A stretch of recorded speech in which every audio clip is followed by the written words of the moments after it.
अस्सलाम वालेकुम। एंगल 360 के पॉडकास्ट में आपको कहेंगे खुश आमदीद। मैं हूं अली आबिद। नाज़रीन, आज हम बात करेंगे पाकिस्तान की मईशत के हवाले से 1947 से लेके और आज हम 2025 में खड़े हुए हैं। कब कब पाकिस्तान की इकॉनमी में डिज़ास्टर आए, इस वक्त पाकिस्तान की इकॉनमी की क्या सूरत हाल है, आगे जाके पाकिस्तान की इकॉनमी किस तरीके की कारकर्दगी दिखाएगी, इस पर हम बात करेंगे। आज हमारे साथ स्टूडियोज़ में जो मौजूद हैं गेस्ट, उनका नाम है डॉक्टर अक़दस अफजल। इकोनॉमिस्ट हैं, एडवाइज़र हैं सऊदी फाइनेंस मिनिस्ट्री रियाद में, साथ साथ कॉलम्स भी लिखते हैं, जो डॉन इंग्लिश न्यूज़पेपर है उसमें भी लिखते हैं, उसके साथ साथ अरब न्यूज़पेपर में भी इनके आर्टिकल्स जो है वो पब्लिश होते रहते हैं। तो उनकी तरफ चलते हैं और आज उनसे बात करते हैं। अस्सलाम डॉक्टर साहब, कैसे हैं? ठीक ठाक हैं? वालेकुम अस्सलाम, आई एम फाइन। आप कैसे हैं? अल्हम्दुलिल्लाह। आप आर्टिकल्स भी लिखते हैं डॉन अखबार में, उसके साथ अरब न्यूज़ में भी लिखते हैं, एडवाइज़र भी हैं सऊदी मिनिस्ट्री ऑफ फाइनेंस में। अब ज़रा मुझे ये बताइएगा, अराउंड कोई अगर मैं 1947 टिल 2022 देखूं, पाकिस्तान की इकोनॉमी क्राइसिस का भी शिकार रही, कभी ग्रोथ भी आई, मतलब मिक्स एंड मैच चलता रहा। 2022 के बाद first time in the history of Pakistan ये हुआ कि पाकिस्तान डिफॉल्ट कर जाएगा, आज नहीं कल कर जाएगा, परसों कर जाएगा। ऑपोजिशन कह रही है डिफ़ॉल्ट कर चुका है, हुकूमत कह रही है हम होने नहीं देंगे, लेकिन वो भी एक तरीके से कह रही थी कि हाँ भाई डिफ़ॉल्ट के दहाने पर है लेकिन बचा लेंगे। क्या ऐसा हुआ था कि पाकिस्तान बनने से लेके 2022 तक तो ये मसला नहीं हुआ, लेकिन 2022 में एक तो इतना बड़ा डिज़ास्टर आ गया। दैन अब पिछले 3 साल हम देखें तो टुक टुक करके जो है मईशत चल रही है, संभल रही है। अभी कहाँ स्टैंड कर रही है, फ्यूचर क्या है, और ये जो सब कुछ हुआ 2022 में वो क्यों हुआ, ज़रा इसको बताइए मुझे। फर्स्ट ऑफ ऑल मैं आपका शुक्रिया अदा करता हूँ for inviting me thank you so much आपका दिस आने का। पॉडकास्ट। तो आपने बड़ा इंटरेस्टिंग जो है चीज़ रखी मेरे सामने। मैं इसके बारे में कुछ आपको बताता हूँ। देखें, आपने जो 47 से 22 की बात की, तो ऑब्वियसली पाकिस्तान की जो इकोनॉमी की कैरेक्टरिस्टिक्स हैं वो कुछ इस किस्म की हैं जिसको बूम एंड बस्ट साइकिल कहते हैं। सही। तो वो कभी बूम में जाती है, कभी वो मुश्किलात का शिकार हो जाती है। लेकिन अब हम आते हैं आपके सवाल की तरफ जो 2022 के ऊपर आपने किया, और आपने कहा ऐसी क्या वजूहात थी जिसकी वजह से कुछ मसाइल सामने आए। तो देखें अली साहब, इसकी ना दोनों एक्सटर्नल और इंटरनल वजूहात थी। एक्सटर्नल देखें, एक बड़ा इंटरेस्टिंग परफेक्ट स्टॉर्म आया दुनिया की इकोनॉमी में, जो कि बेसिकली शुरू हुआ यूक्रेन रशिया कॉन्फ्लिक्ट के साथ। सही है। उससे ये हुआ कि दुनिया में एक बहुत बड़ा इन्फ्लेशनरी साइकिल शुरू हो गया। सही। सारी चीज़ों की प्राइसेस ऊपर जाना शुरू हो गई और उसके साथ ही साथ ऑयल की प्राइस भी ऊपर चली गई। बिल्कुल। तो पाकिस्तान, क्योंकि हम बहुत सा आप कह लें कि ग्रेट मेजॉरिटी जो हमारा फ्यूल है हम इंपोर्ट करते हैं, और फिर फ्यूल का एक इनपुट है हमारी लोकल इकोनॉमी में इन्फ्लेशन के हवाले से, तो वो तमाम चीज़ें पाकिस्तान की इकोनॉमी में असरअंदाज होना शुरू हो गई। अब आते हैं इंटरनल इश्यूज की तरफ। तो देखें, उस वक्त पाकिस्तान में एक बहुत ही, मैं कहूँगा, पॉलिटिकल अनसर्टनिटी की फिजा 2022 में चल रही थी। अब एक्सटर्नल प्रॉब्लम्स तो थे, लेकिन इंटरनली मुझे ऐसा लगा, और मैं इसके बारे में आपके जो नाजरीन हैं उनको शायद पता हो कि मैं बड़ा कंसिस्टेंटली उस वक्त इन चीज़ों को देख भी रहा था और लिख भी रहा था उनके ऊपर। ठीक। तो मुझे ऐसा लगा कि कुछ ऐसी डोमेस्टिक पॉलिटिकल फोर्सेस थी जो ये चाह रही थी कि पाकिस्तान खुदा ना खास्ता डिफ़ॉल्ट करे, सही। जिससे उनको एक स्पेस मिले पॉलिटिकल सिस्टम के अंदर। ठीक है। तो वहाँ पर फिर आप ये देखते हैं कि बार बार सोशल मीडिया में डिफरेंट कमेंटेटर्स के थ्रू लिखने वालों ने ये कहना शुरू कर दिया कि भाई पाकिस्तान तो डिफ़ॉल्ट करने जा रहा है। सही। और ये जो IMF के साथ हमारा जो एग्रीमेंट है वो बिल्कुल नहीं होगा।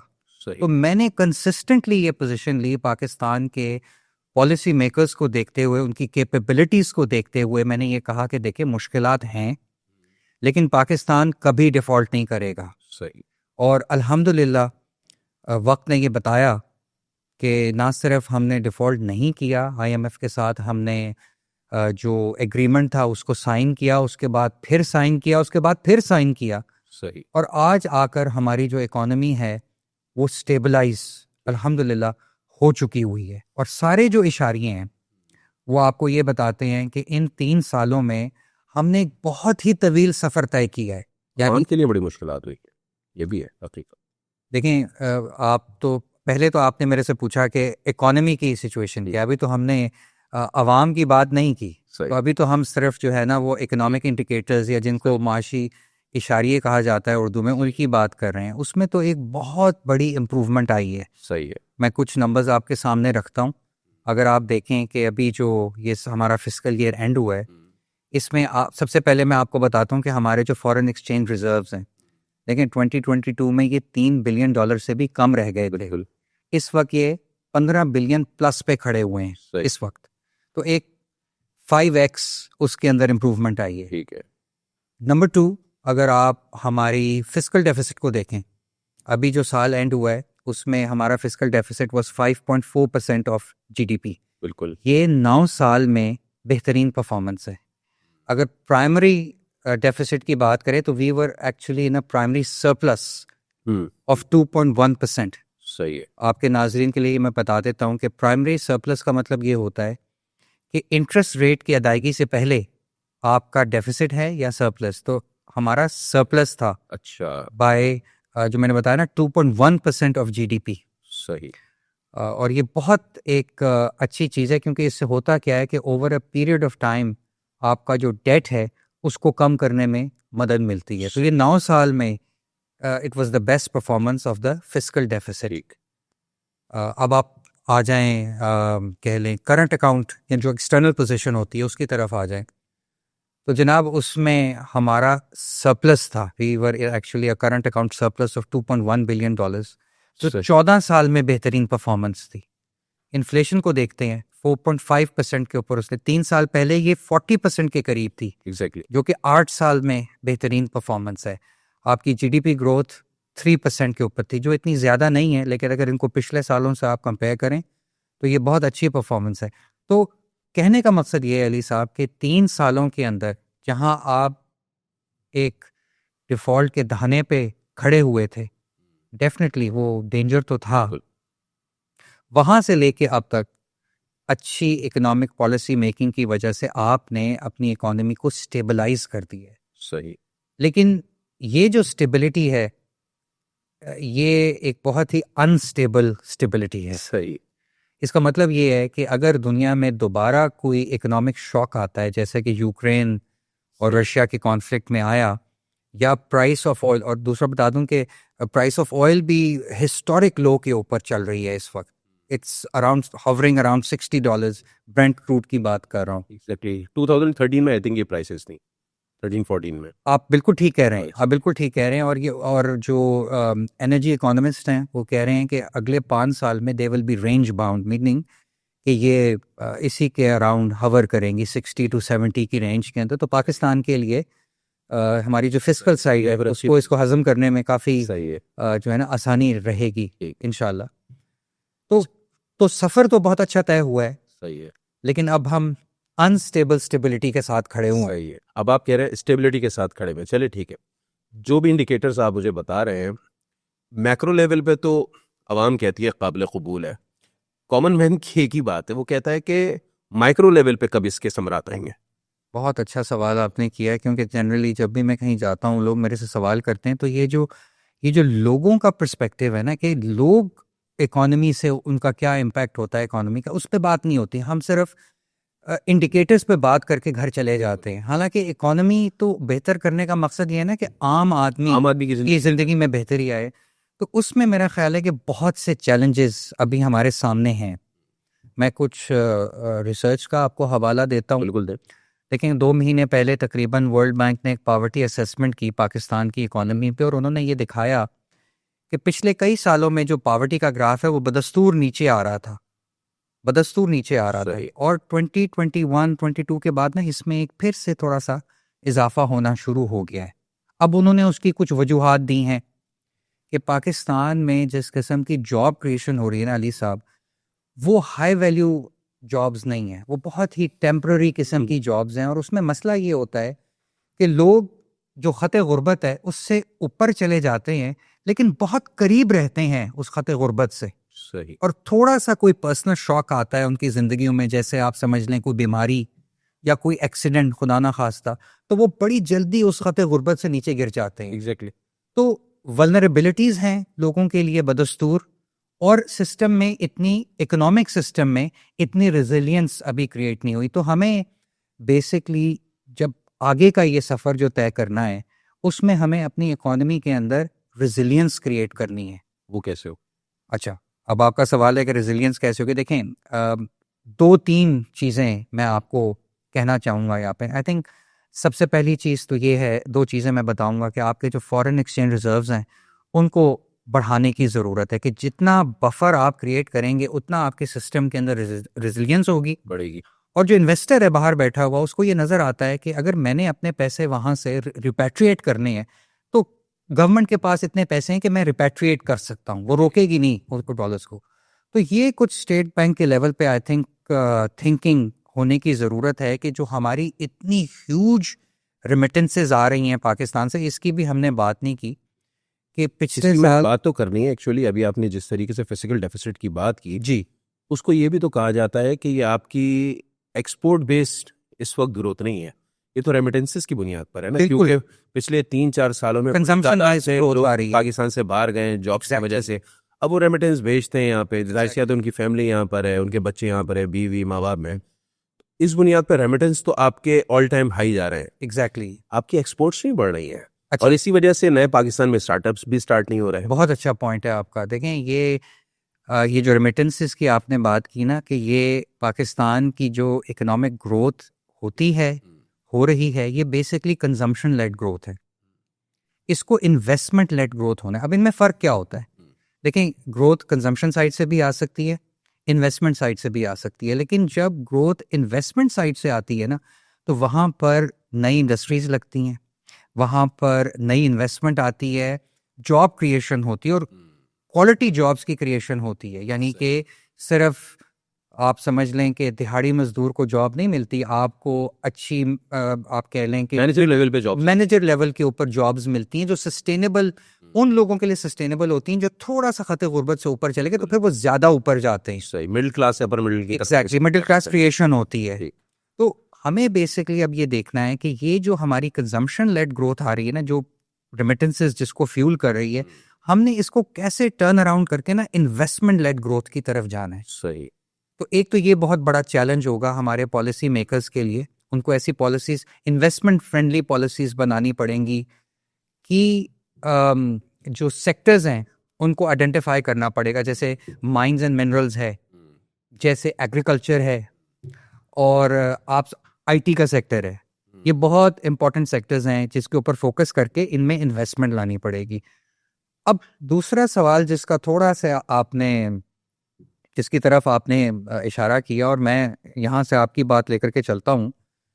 देखें, पाकिस्तान की बहुत बड़ी पॉपुलेशन है। अभी आप ये देखें कि अगर हमारी 3% ग्रोथ हो भी रही है, तो हमारी पॉपुलेशन ग्रोथ भी 2.5 से 3% के दरमियान है। तो वो नेट रिजल्ट उसका आपके सामने है, मतलब वो नेट ग्रोथ नहीं है उसके अंदर। चैलेंज ये सबसे बड़ा है, बहुत बड़ा चैलेंज है। तो अब हमारी जो यंग जनरेशन है उसको अच्छी क्वालिटी ऑफ लाइफ देने के लिए आपको पाकिस्तान की यंग पॉपुलेशन, और माइंड यू अली, हमारी जो पॉपुलेशन है उसकी एक बड़ी इंटरेस्टिंग कैरेक्टरिस्टिक है कि ये बहुत ही यंग पॉपुलेशन है। यानी कि जो एवरेज या जो मीडियन एज है आपकी पॉपुलेशन की, वो तकरीबन 22 साल से कम है।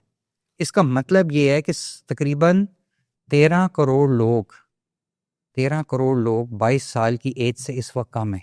सर अराउंड कोई 60% आपकी पॉपुलेशन है जो जेन जी और इससे नीचे की है। आप ये देखें, और आने वाले दिनों में जब ये नंबर आहिस्ता आहिस्ता आगे की तरफ जाएगा, क्योंकि लॉन्जेविटी की वजह से, हेल्थ केयर की वजह से आपका जो लाइफ स्पैन होता है ना, एवरेज लाइफ भी कम है पाकिस्तान में, वो बढ़ता है, और फिर ये जो मीडियन बल्ज है ये आगे की तरफ मूव करेगा। तो कुछ सालों के बाद आपकी मीडियन एज जो होगी वो 26-27 साल के ऊपर पहुंच जाएगी, और फिर ये तमाम के तमाम जो लोग हैं इनको जॉब्स की ज़रूरत होगी, इन्होंने अपनी फैमिली स्टार्ट करनी है। तो ये एक बहुत बड़ा चैलेंज है हमारे सामने। ये यकीनन चैलेंज है सर। और जिस तरीके से अभी IMF ने कहा है कि इस फिजिकल ईयर में आपकी 3.2 की इकोनॉमिक ग्रोथ रहेगी, खुद आप कह रहे हैं 2.8 to 2.9% आपकी पॉपुलेशन ग्रोथ है, तो how can we meet sir?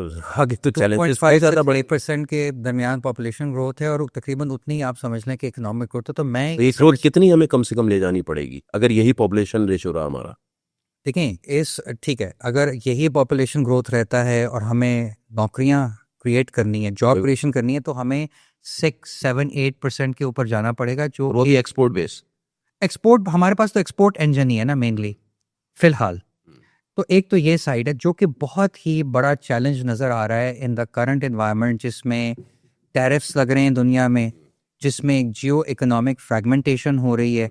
तो एक्सपोर्ट के ऊपर रिलाई करना एज अ मेन इंजन कि ये आपके लिए जॉब्स क्रिएट करेगा, आई थिंक ये थोड़ा सा मेरा ख्याल है कि इतना ऑप्टिमल सोल्यूशन नहीं है। हमें यंग लोगों का इकोनॉमिक पोटेंशियल अनलीश करने के लिए एंटरप्रेन्योरशिप की तरफ जाना है। सही। मीनिंग उसका ये है कि हमारा जो सिस्टम ऑफ ग्रोथ या एक्सपोर्ट यहाँ पे रहा है वो बेसिकली मतलब for the lack of a better word वो सेठ लेड रहा है। एग्जैक्टली। और उसमें मसला ये होता है कि उसमें लो रिस्क, लो इन्वेस्टमेंट, शॉर्ट टर्म और पर्सनल सेविंग्स से लोग बिजनेस करते हैं। अच्छा, आपने ये बात की, मुझे वो याद आ गया कि 1960 के डेकेड में, हमने पैदा तो नहीं हुए थे, पढ़ते ही हैं, उस ज़माने में बात की जाती थी कि चंद ख़ानदान हैं जिनकी पूरी मईशत पर इजारादारी है। पाकिस्तान, मेरे ख्याल में अनफॉर्चुनेटली पाकिस्तान का ये डायलेमा भी रहा है कि पाकिस्तान में कोई यंग बिलीनियर नहीं पैदा होता। दुनिया में मैं पढ़ रहा होता हूँ, देख रहा होता हूँ, एवरी ईयर मगरिब में डजन्स ऑफ बिलीनियर्स पैदा होते हैं नए। यूनिकॉर्न्स की आप बात कर रहे हैं। और फिर उनकी एज क्या होती है? 30 साल, 35 साल, 40 साल की एज होती है। पाकिस्तान में तो साल छोड़ दें, डेकेड्स में भी पैदा नहीं होते हैं। हम वही सुन रहे हैं कि उसका दादा जो है ना वो अरबपति था, फिर उसका बेटा अरबपति हुआ, तो जी ये पोता भी अरबपति है।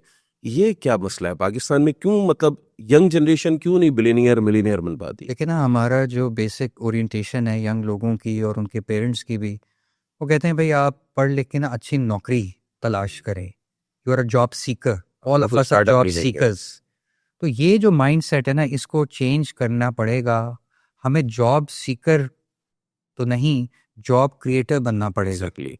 और वो आपकी बेसिकली जब तक आप एंटरप्रेन्योरशिप की तरफ नहीं जाएंगे, वैल्यू क्रिएशन की तरफ हमारे यंग लोग नहीं जाएंगे, तो ये बिल्कुल एक ना सी चेंज हमें करने की ज़रूरत है अपनी इकोनॉमिक थिंकिंग में। और आपका I am sure I can कहते हैं ना प्रिडिक्ट आपका नेक्स्ट क्वेश्चन जो कि होगा कि ये अब ये कैसे हो सकता नहीं, है। मेरा तो इससे दूसरा सवाल है। अच्छा। मेरा सवाल ये है कि हमारे मुल्क में चाहे कोई भी गवर्नमेंट रही हो, उनकी पॉलिसीज बिजनेस मॉड्यूल को लेकर बहुत ज़्यादा टैक्सेस पे रही हैं। आप जॉब करते हैं, आपके ऊपर इतना टैक्स नहीं है जितना आप अगर एक कोई बिजनेस रन करते हैं तो आप पर टैक्स है। आप पर सुपर टैक्स भी है, आप पर दीगर टैक्सेस भी हैं। दुनिया भर में जो बिजनेस करते हैं उनको कम टैक्सेस का सामना होता है बनस्बत ये जो लोग जॉब करते हैं। तो ये भी मॉड्यूल हमें चेंज करने की अब ज़रूरत नहीं है। नहीं, एब्सोल्युटली आपको अपनी टैक्स रेट की और जो लोग टैक्सेस दे रहे हैं उस दोनों की ना राइट साइजिंग और रैशनलाइजेशन की ज़रूरत है, नंबर वन। लेकिन ये काम इतना आसान नहीं है। वो इसलिए आसान नहीं है कि आपकी जो फिस्कल साइड है, अभी आप देखें ना कि हमें कुछ टारगेट्स दिए गए हैं बाय द आईएमएफ। तो वो जो फिस्कल साइड है उसको प्रोटेक्ट करने के लिए आपको वो रेवेन्यू तो जनरेट करना है। तो उसके अंदर बहुत से सीरियस रिफॉर्म्स की ज़रूरत है कि आप बजाय क्या कहना चाहिए रिग्रेसिव टैक्सेशन, जो आपकी सेल्स टैक्स बेस्ड है, उससे आप प्रोग्रेसिव टैक्सेशन यानी इनकम टैक्स बेस्ड पे आप कैसे जाएंगे। उन सेक्टर्स को आप कैसे टैक्स के नेट में देकर आएंगे जो अभी टैक्सेस नहीं इतने देते, जैसे एग्रीकल्चर हो गया या रियल एस्टेट हो गया। तो ये सारे बहुत ही बड़े स्टेप्स हैं और इनके अंदर कुछ पॉलिटिकल इकोनॉमिक इश्यूज भी हैं। सही। क्योंकि जिन भी लोगों के ऊपर आप टैक्स लगाने की कोशिश करेंगे वो उसको रेजिस्ट करेंगे। बिल्कुल। तो इसको अब हमारे जो पॉलिसी मेकर्स हैं इस कॉम्बिनेशन को कैसे नेगोशिएट करते हैं, आई थिंक ये उनकी this will be a test of their skills, number one. सही। लेकिन मैं थोड़ा सा पीछे जाना चाह रहा था और मैं वो एंटरप्रेन्योरशिप की पे एड्रेस करना चाह रहा था। लेकिन एक चीज़ जिसकी यहाँ बात नहीं हो रही ना, जितनी भी मैंने डिस्कशन सुनी, और मैं बहुत ही एक कीन ऑब्जर्वर हूँ पाकिस्तान के इकोनॉमिक सीन का, कोई ऐसी चीज़ नहीं है जो मेरी नज़र से ना गुजरी हो। एक चीज़ जिसकी बात नहीं हो रही ना वो है एजुकेशन।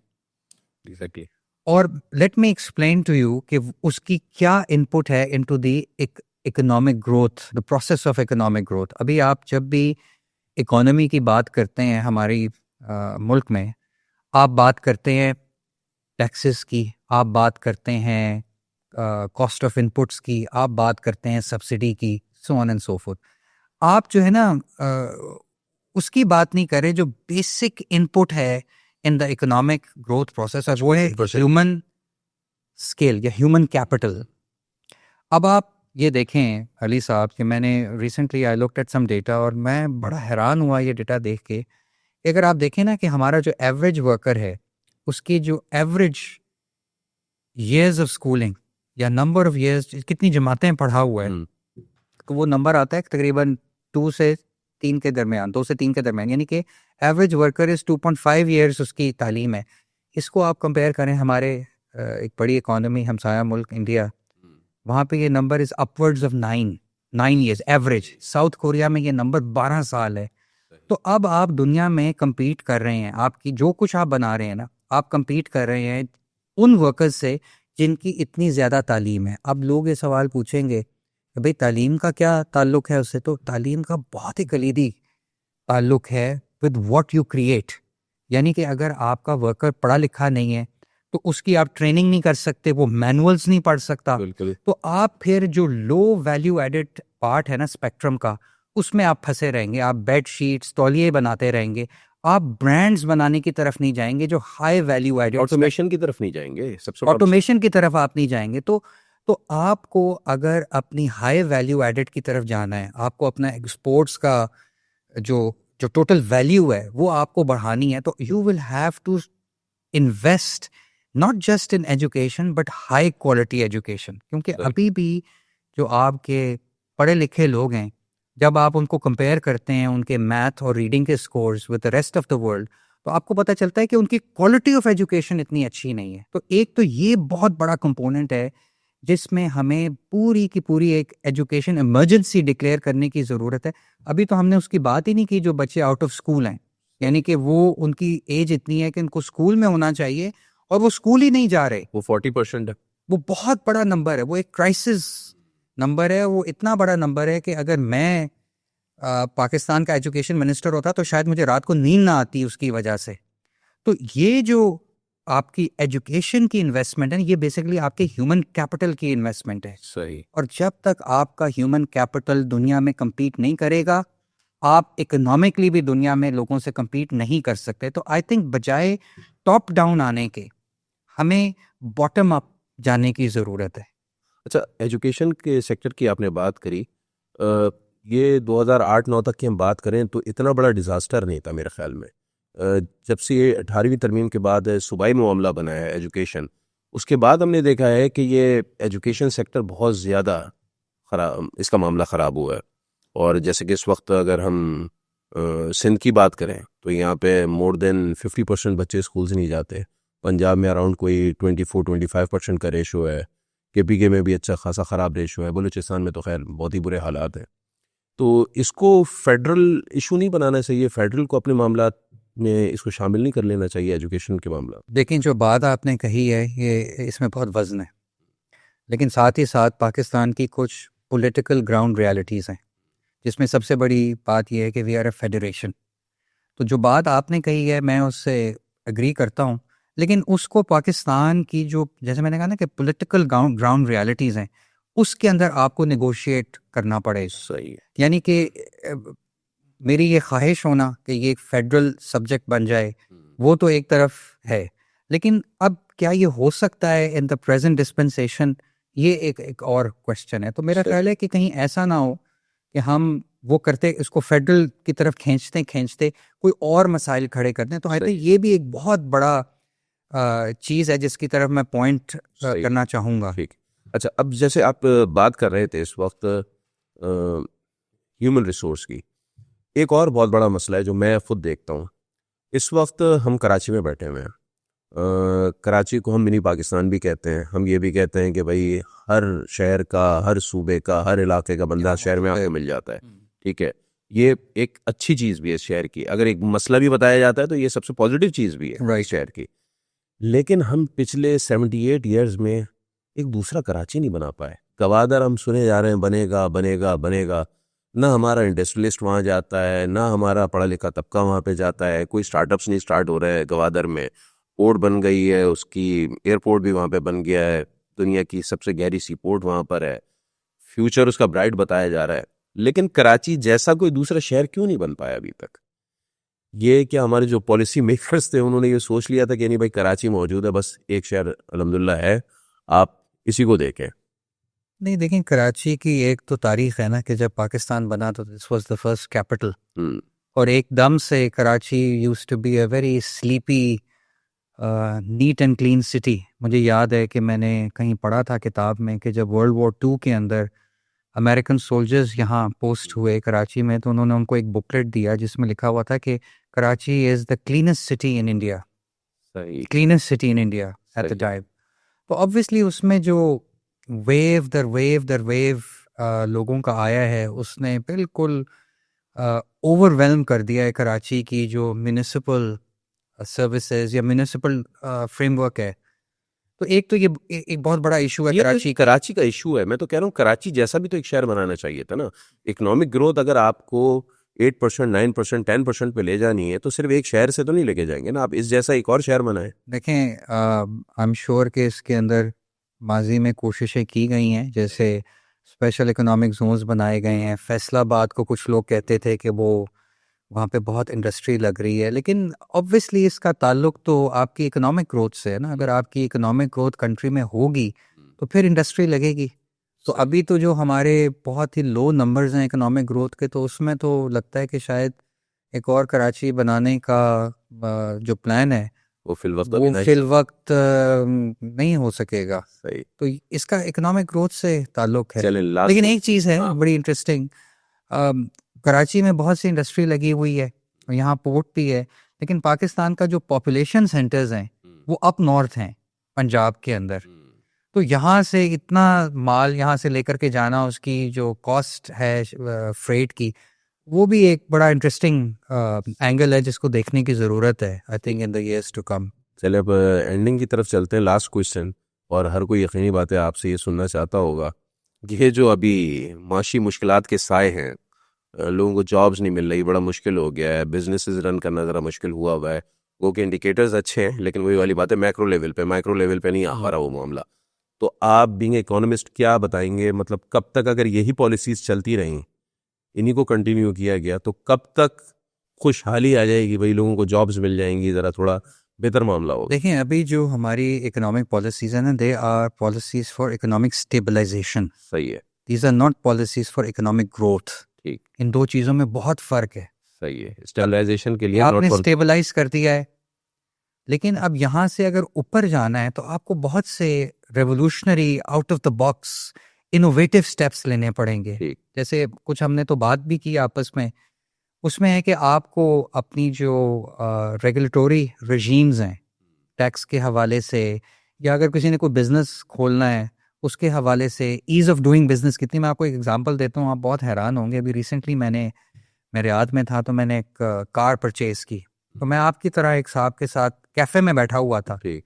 और हम दोनों ने कॉफ़ी पीते हुए, जैसे हम अभी बात कर रहे हैं, मैंने उनसे गाड़ी परचेज कर ली और वो उसके सिस्टम से निकल कर मेरे ऐप के अंदर आ गई, मेरे नाम के नीचे, और मैं वहाँ से गाड़ी चला के चला गया। तो इस किस्म की जो ईज़ ऑफ डूइंग बिजनेस है, यानी कि डिजिटलाइजेशन या डिजिटाइजेशन जिसको कहते हैं, ये एक बहुत बड़ी आई थिंक चीज़ है जिससे हमारी जो ईज़ ऑफ डूइंग बिजनेस है वो बेहतर हो सकती है। कोई चीज़ अभी आप करवाने जाएं, एनओसी लेकर आओ, फोटोकॉपी लेकर आओ, अटेस्टेशन लेकर आओ, ये चीज़ें लोगों को होल्ड बैक करती हैं। ये यंग लोगों का जो इकोनॉमिक पोटेंशियल है उसको कैद करके रखती हैं। तो एक तो ये चीज़ है कि आपको ना ईज़ ऑफ डूइंग बिजनेस लेकर के आना, ठीक। ये आप अटेस्टेशन, फोटोकॉपी, एनओसी कल्चर से बाहर आना पड़ेगा, ठीक। डिजिटाइजेशन की तरफ जाना पड़ेगा, ईज क्रिएट करें लोगों के लिए, सही। Number one. नंबर टू, जैसे कि मैंने कहा कि एंटरप्रेन्योरशिप, अब एंटरप्रेन्योरशिप को बढ़ाने के लिए जो पॉलिसीज़ आपको चाहिए उसमें, अब देखें, मैं कराची में ट्रैवल कर रहा हूँ, जगह जगह जो है वो वाईफाई डाई डाउन कर रहा है। ये एक बेसिक कंपोनेंट है आजकल के यंग लोगों के लिए। वो फ्रीलांसिंग करते हैं, उनको फास्ट रिलायबल और अफोर्डेबल इंटरनेट तो प्रोवाइड किया जाए। सही कोई स्पेशल पैकेजेस, कह रहे हैं ना 5G आने वाला है। वेल अगर उसकी परफॉर्मेंस ऐसे ही रही अप एंड डाउन तो मुझे नहीं लगता कि उसका कोई ख़ास फ़ायदा होगा। रिलायबिलिटी होनी चाहिए आपके जो ये इंफॉर्मेशन हाईवेज़ हैं। एक तो ये हो गया, एंटरप्रेन्योरशिप की मैंने बात की। फिर देन मैंने बात की कि आपको हैवी इन्वेस्टमेंट्स करनी पड़ेंगी अपने ह्यूमन कैपिटल के अंदर, और वो सिर्फ तालीम नहीं है, ठीक। वो आपका हेल्थ का निज़ाम भी है, पीने का साफ़ पानी भी है। क्योंकि अगर आपकी पॉपुलेशन बीमार है, उसको वाटर बॉर्न डिजीजेस हो रही हैं, लिवर के मसाइल आ रहे हैं, तो वो एक प्रोडक्टिव पॉपुलेशन नहीं बन सकती। सही लोग छुट्टियां करेंगे, स्टूडेंट्स स्कूलों में नहीं होंगे।